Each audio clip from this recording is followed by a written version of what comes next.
Hello and welcome to the Championship Talk podcast. I'm your host Paul O'Toole, and not joined with me is my co-host Thomas Falco. This one's entirely my fault. It's my schedule that's getting in the way.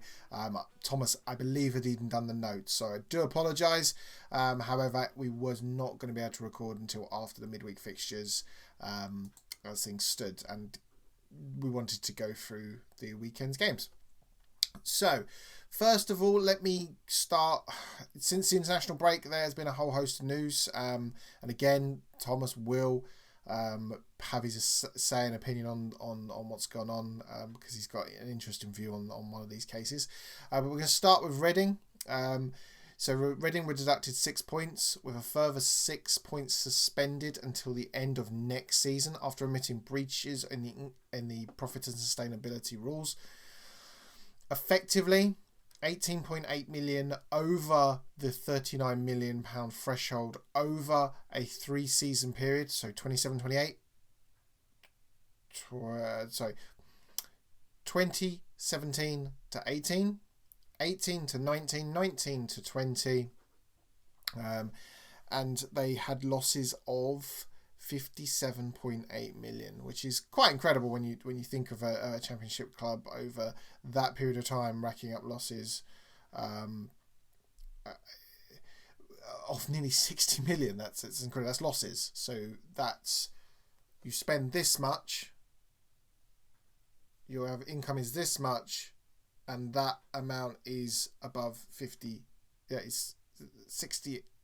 Just 60 million. Like, how do you spend 60 million you ain't got? Like, it just is baffling when you look at money from TV revenue, gate receipts, etc. And you could say COVID played a part of that. Actually, that's over a considerable period of time. So, yeah, 20 million over what they're allowed to lose.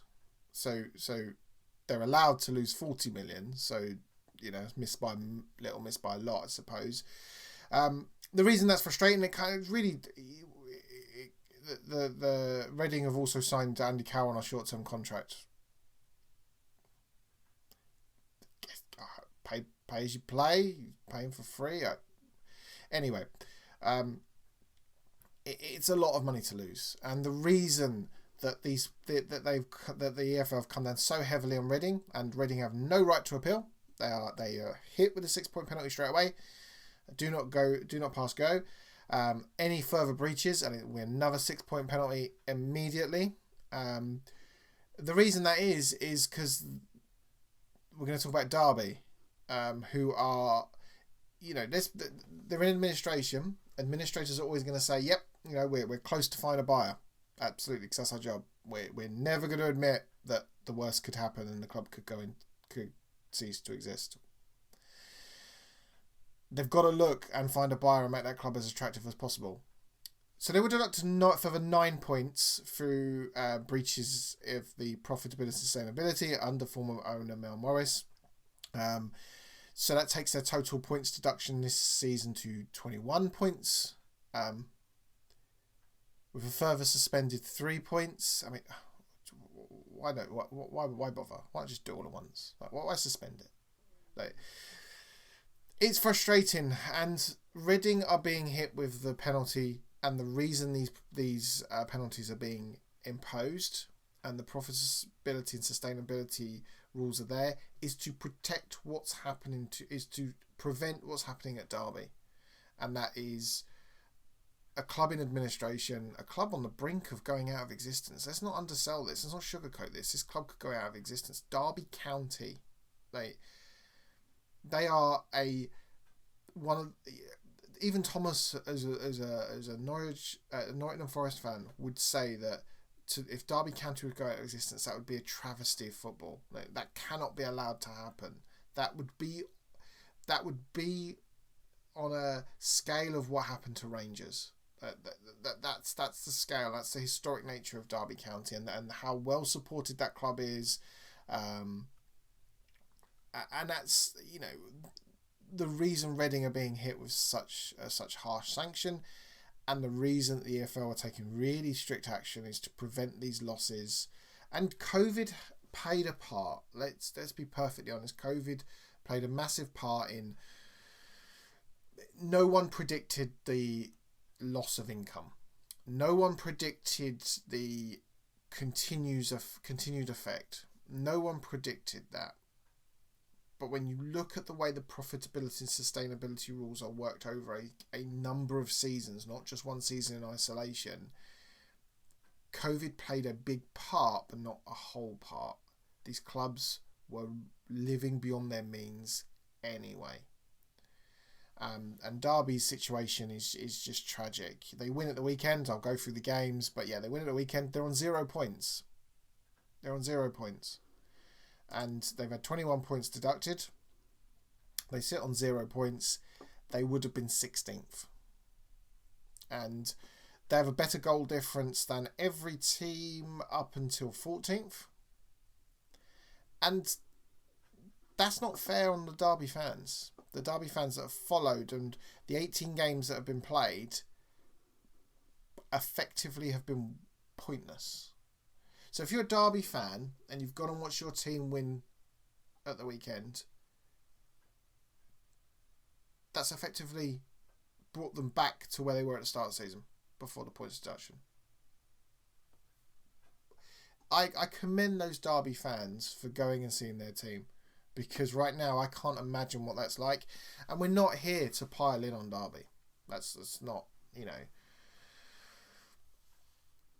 Derby situation is Derby situation. What we're here to, and I'd urge every football fan to look at the lessons that are being learned. Look at the situation at Reading, and think that it seems harsh, but that's for a reason. That is there as a deterrent. That is there to make sure clubs in the January transfer window do not go and blow their transfer budget because they're 6th and could get in the playoffs, or they're 3rd and could get in the playoffs. Stick to their wage structure, work within their means. If you can't afford a player, you won't get a player. And that comes as fans. Us as fans, we need to temper our frustration when we want a new signing in on deadline day. We want we want our team to be refreshed. We want a new manager. Think about when we're at the game. Actually, would we rather a club overreaches, or would we rather a club still be in existence? Because there are clubs that are no longer here because of financial mismanagement, and for a club like Derby to potentially, go out of existence, that you couldn't get much worse. 21 points. They've been deducted 21 points. Right. Good luck selling the club. So we're going to move on to a team that did amazingly well last season, not so well this season. Barnsley they sacked Marcus Schlopp. He didn't have the greatest run of results, let's be honest. They've appointed, and again, Barnsley do this, they've appointed a manager that will not be known to a lot of us. Probably Thomas knew him personally, probably. It is Poya Asbaghi. He was previously the Sweden under-21 manager. However, he's also managed IFK Gothenburg between 2018 and 2020, which, for those of you that are football fans from the 90s, they are a massive club in Sweden. They are an absolutely huge club. He's, again, relatively unknown to us, but given Barnsley's recent track record of finding managers that fit a model as opposed to a manager that has his own ideas, they're bringing in a manager that will fit a model of progressive development as opposed to instant stellar success. Vladimir Ismail did a fantastic job, and probably overachieved. And I think that's something that you've got to taper your expectations a little bit, because Barnsley massively overachieved last season. Got a good team to work with, and the way Barnsley develop younger players, yes, they will sell players, but that's a business model, and I will never get behind a business model that doesn't put a club into. I will never not get behind a business model that puts a club's sustainable success first, because I think that has to be the point of that. Steve Morrison named Cardiff manager for the remainder of the 2021-2022 season. I think that's going to be an interesting. I think more clubs are going to turn to to former players, to former captains, sort of relatively newer managers. People, I think that Steve Morrison was previously the under-23 coach, and I think developing within your ranks. We look at Brentford. Thomas Frank came through. He was a manager that was already installed. I think that's a good way of progressing. I think that's a better way than going and trying and buying a manager, because if a manager's employed already, you've got to pay a fee. I think working with a manager that's already in the club, you can bring new ideas without having to make wholesale changes in the backroom area, without having to make player recruitment changes to a dramatic effect. Because if you think of if a club is going to buy a player, and that isn't going to happen a lot, but that will happen in the Championship. If a club's going to buy a player, they're tracking a player for a number of months, over a number of games. Suddenly change the manager, that kind of initial contact and all that development of buying that player can go out the window, or you end up buying a player that the manager doesn't want. I think this is a better idea. I think you get managers that fit a philosophy and a model. Again, we're going back to a model here, and I think that rather than diving in, if you look at Cardiff's recent appointments, actually it's probably the right way to go. You know, with teams dropping points and being deducted points of Cardiff in risk of being relegated, probably not. I think you're going to have to go some to be relegated out of this league. I think it's without points deduction. I think you're going to have to stand no chance. And the scary thing is that, you know, clubs are going to need to start looking at managers that are being progressive, that are, you know how the game works, know how the league works, and that goes with players with experience at this level. So really interesting appointment, and I'm really pleased to see that he's been given a chance. So that concludes my 10-minute news roundup. I'm going to say ramble. As always, if you want to check out the games that I've gone through, head over to any podcast subscription service, and I'm going to be reviewing all of the midweek fixtures, or all of the weekend's fixtures, and previewing the midweek fixtures. Sorry. And hopefully next week the stars will align and both me and Thomas will be able to discuss the amazing goings on of the Championship. That's goodbye from me, and we shall speak to you all next week. Goodbye.